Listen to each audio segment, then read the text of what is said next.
So hi! Welcome and welcome back to my YouTube channel, and for today's tutorial, ituturo ko sa inyo kung paano nga ba mag-download ng Mabilis Cash app.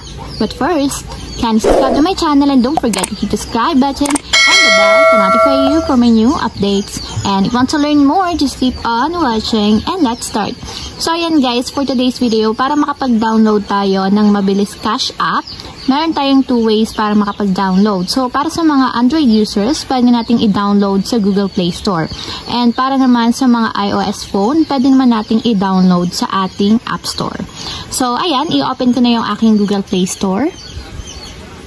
Then, pagka-open ng Google Play Store, pumunta lang tayo sa search bar. Then, isa-search na natin dito is yung Mabilis Cash. So, ayan guys, ganito yung itsura ng application ng Mabilis Cash Online Easy Loan. So, ayan, para ma-download sa ating mobile device, itatap lang natin dito is yung install.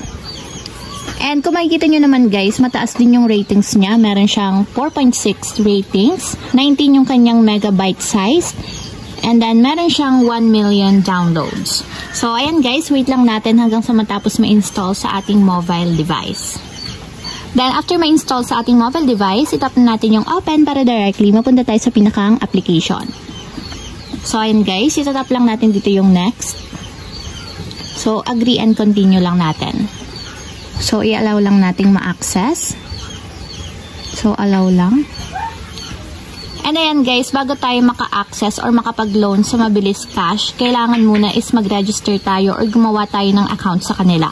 So, para sa mga wala pang account guys, meron akong tutorial na ilalagay sa description box and nakalink doon yung video kung paano nga ba mag-register or gumawa ng account sa Mabilis Cash.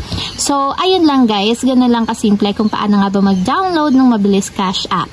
If you have a question, kindly comment down below and don't forget to hit the subscribe button and the bell to notify you for my new updates. And thank you for watching!